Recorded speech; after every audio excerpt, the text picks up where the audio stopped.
Islanders made some surprising history this past weekend at the 2012 NHL Draft when they selected 7 new draft picks, all from the same position.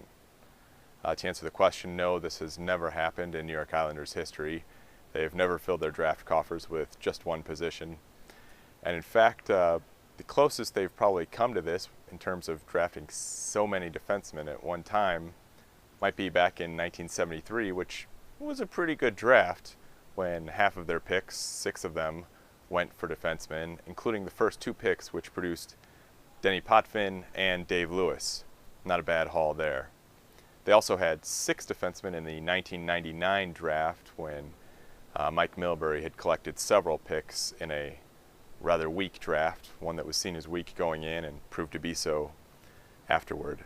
The 1999 draft produced almost no memorable defensemen for the Islanders, except for very late pick Radek Martinek, who had a good long career with the Isles. Now, what does this mean for the current Isles? Well, it's not actually a big deal to select 7 defensemen in one draft in terms of the long-term outlook. Though, of course, every team needs defensemen, forwards, and a goalie.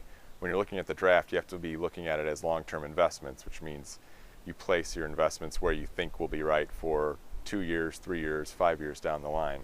Among the 7 defensemen are several junior players, some college-bound kids, and one guy who's already played pro in Finland, Ville Pokka.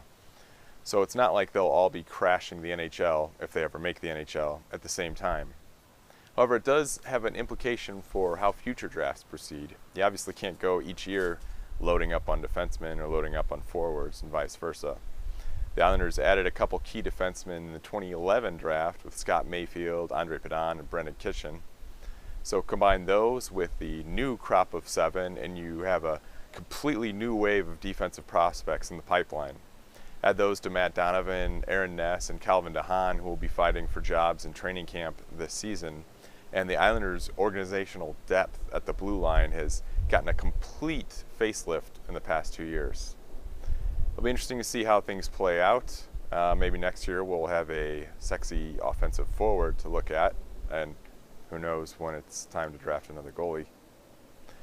We'll be discussing that and more this week as we rehash the draft and take a look at what it means for the Islanders' depth chart. I'm Dominic Jansky with LighthouseHockey.com, and you've been watching on SB Nation's YouTube channel.